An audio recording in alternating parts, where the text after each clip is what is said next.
बिस्मिल्लाहिर्रहमानिर्रहीम अस्सलामु अलैकुम वरहमतुल्लाहि वबरकातुहू वेलकम छु तुई बी एक लट सानी यूट्यूब चैनल पे यस जन नाव छु देसी जायका विद इंशा वीडियो स्टार्ट करने ब्रोट अगर तुम सानी चैनल पे नई छु सन यूट्यूब चैनल करो सब्सक्राइब वीडियो करो लाइक तो शेयर बे दीजो पन फीडबैक आज बनाओ कोकुड़ तो फुलगोबी यमिच रेसिपी बह तुह सत शेयर कर तो करो अजिच रेसिपी स्टार्ट।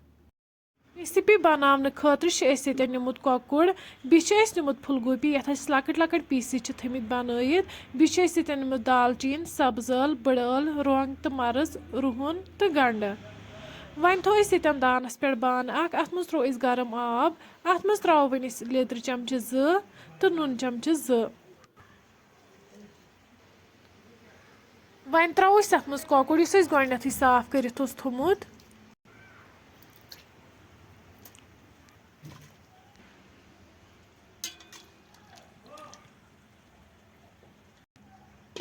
वन थो अत पे ठांड यीस कालस कोकड़स फुकर लगे।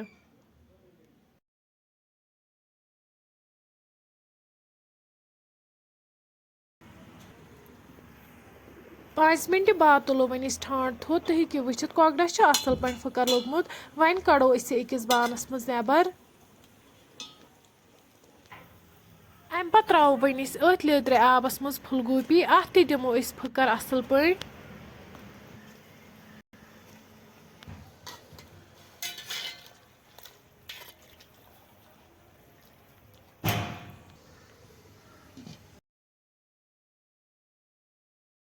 तो हेकि वुचित फुलगोबीस तह फुकर लोगमुत ये कड़ो वन अकिस प्लेटस मज नेबर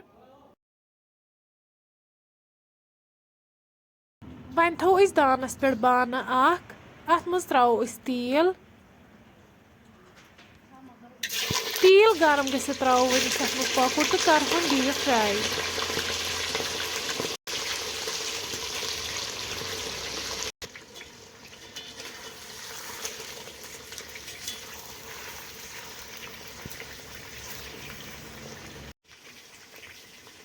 तो हेकि वुचित कोकुड़ असल पे फ्राई गोमुत अम पत कड़ो वन अकिस प्लेटस मज नेबर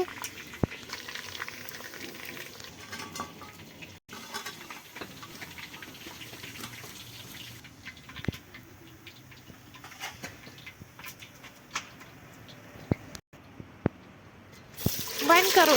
फुलगोबी ते असल पे फ्राई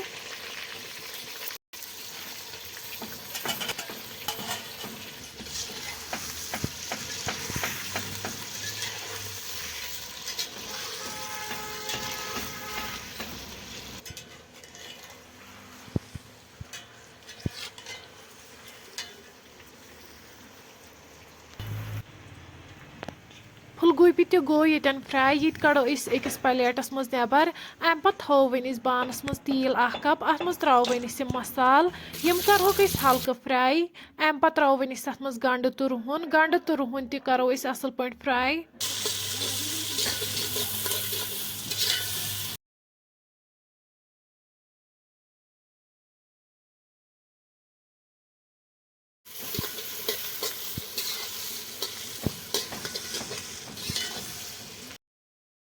तो हेकि वुचित यह फ्राई गोमुत अम पे त्रो वन तथ मज आब कप बी त्रो वन तथ मज मरचांगन चमचे तो लेदर चमचे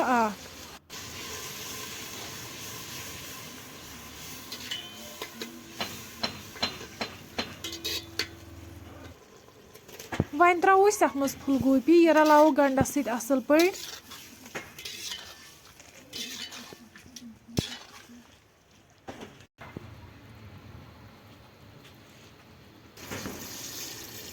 अम पे त्रो वन तथ मज आब 1 लीटर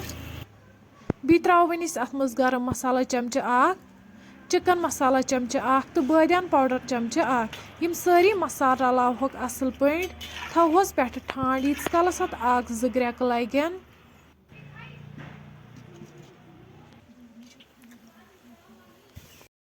5 मिनट बाद तुलो वन ठांड थोद वन त्रो अत मज कोकुड़ थो वन दानस पे लगभग 10 मिनटन यीस कालस अमिच ग्रेवी कम गसे।